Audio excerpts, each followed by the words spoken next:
What is up, everyone? This is Zach, and welcome to this week's edition of the Furs, Feathers, and Fangs Creature Feature, a weekly series in which I talk about some of the amazing animals we get to share this planet with. Halloween is behind us. November is here. It's starting to get really chilly. Pumpkin spice is still hanging on for now. But I came to the realization that Furs, Feathers, and Fangs is the name of my channel, and I have not really focused too heavily on the feathered part of that. So all for the month of November, I'm going to be talking about some pretty darn cool birds.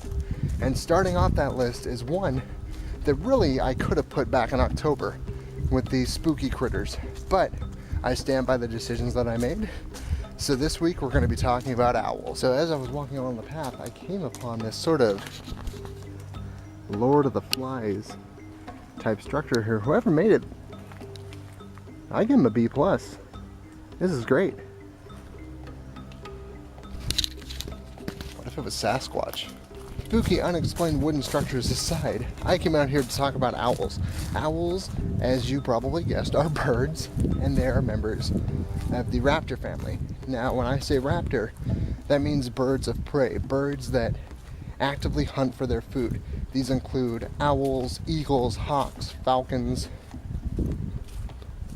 But owls are separated from the rest of the raptor family by their abilities, one of which is the fact that they do not make any sound while they fly, and this is because of specially softened feather tips that help to disperse the airflow and the drag around their body in such a way that they don't vibrate the air as much as other birds of prey, so they can swoop upon their quarry virtually in silence. It's pretty amazing. Another thing that sets owls apart from other birds of prey is their vision.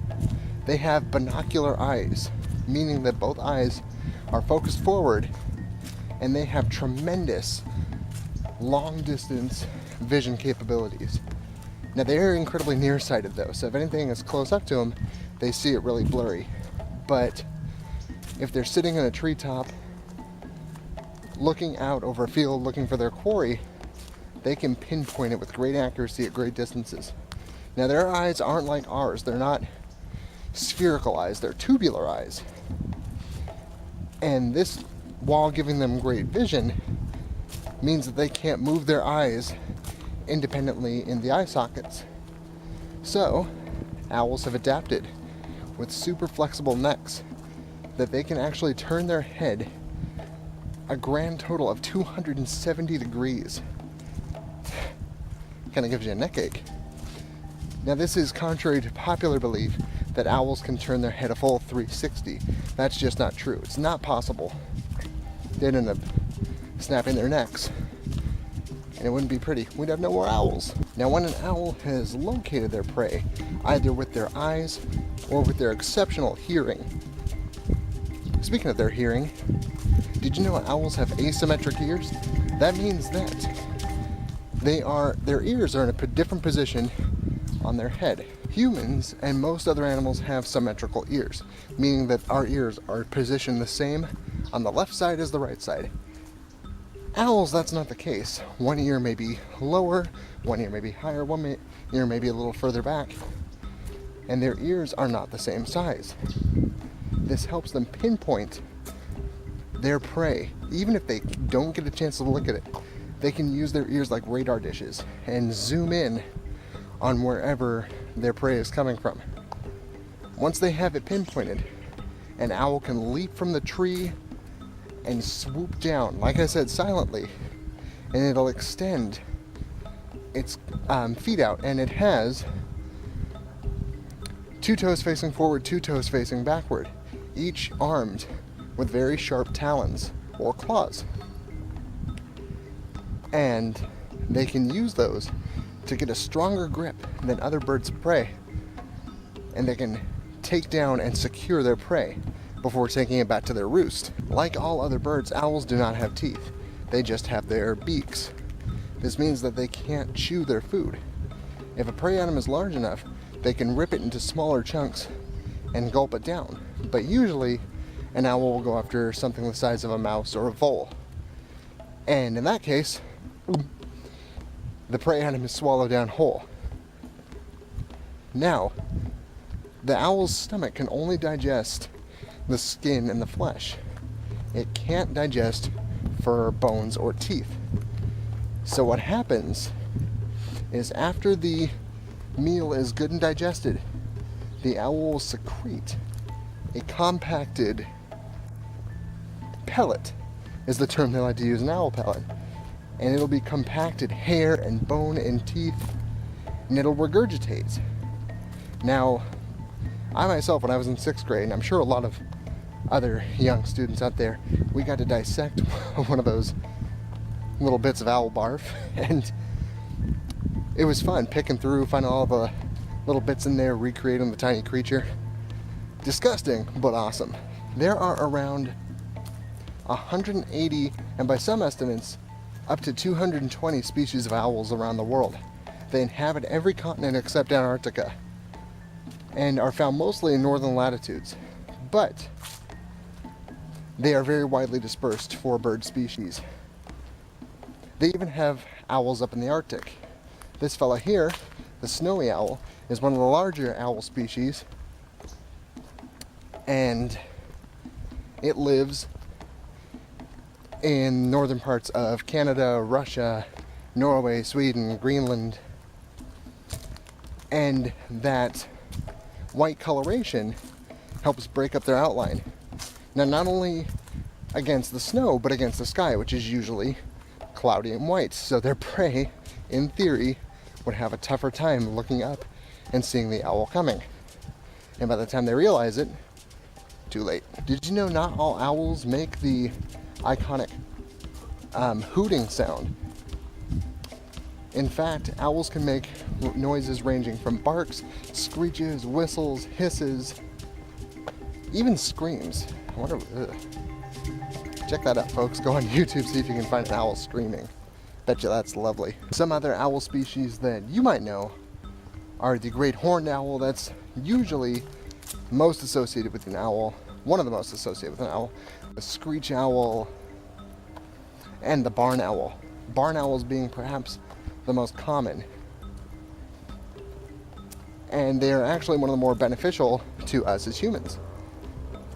A single barn owl can eat as many as 1,000 individual mice in a single year.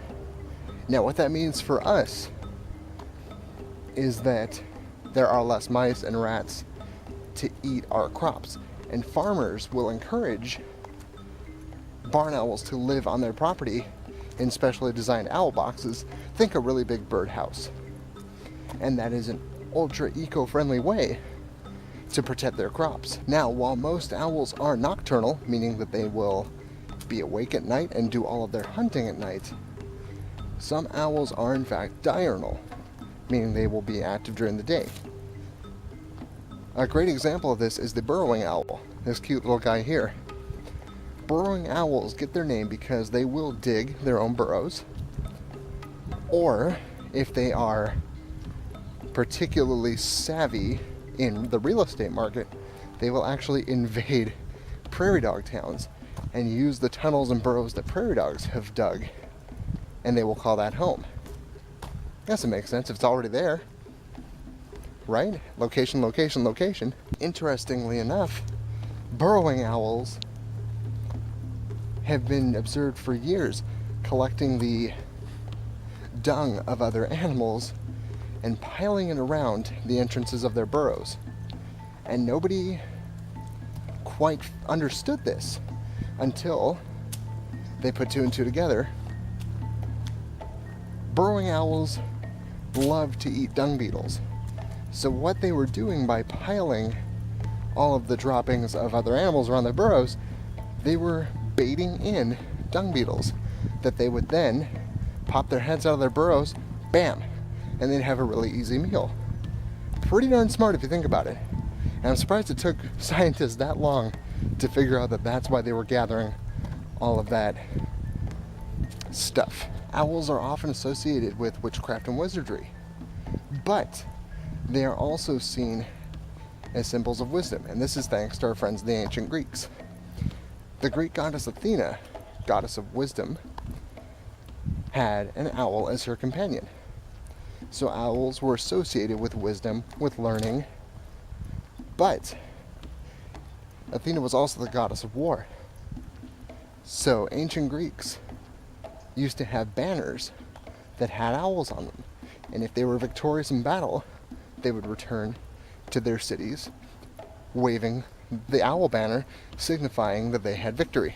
Fun fact. In other cultures, though, owls are considered bad luck. And in many Native American cultures, owls are even a symbol of death. And it is said that if you see an owl, you or someone in your family will die in a very short amount of time. That's a little unsettling. I prefer the wise old owl in my owl folklore, don't you? As well as being perceivably wise animals, owls are also quite devoted parents. Both male and female owl will take a large role in rearing and raising of the chicks or owlets, and mother and father will hunt throughout the night to get tasty mice and squirrels and gophers. I mean, they can't just go to Little Caesars. Come on, folks. But interestingly enough, if one or two chicks in their clutch, usually an owl's clutch of owlets will be somewhere between 3 and 6, depending on the species, of course. But if there are a few that seem to be stronger, or if there's a runt of the clutch, the owl parents will nurture the stronger ones first. And this may seem very, very cold-hearted, but it does have an advantage for survival. All animals are programmed so that the best genes, they want to promote the best genes going forward. So to us as humans, that may sound cool, but rearing strong chicks means that your genetic line will carry forward. And that's the name of the game in animal survival. Owls do face survival challenges when it comes to their long-term survival, particularly because of habitat destruction, especially for forest-dwelling owls, and pesticides that make their way into the food supply, because those can be, transmitted via the food they eat, especially if they're insectivorous owls. But because they are raptors, they are a protected species. And because, like a lot of animals, we've seen how beneficial they are an animal that we want to protect, particularly all the owls that help safeguard the crops that make up our meals. Well, everyone, that's about all the time I have today. What do you think about owls? Like, don't like, indifferent? You know where to drop those opinions. And let me know what you think. I'd really love to hear from you guys. If you like Furs, Feathers, and Fangs, be sure to check out the playlists I have on this channel, both the creature features and the wild excursions. Make sure to subscribe and give this video a thumbs up. Also, be sure to follow us on Facebook at facebook.com/Furs, Feathers, and Fangs. As always, this has been Zach. Have a wild day, folks.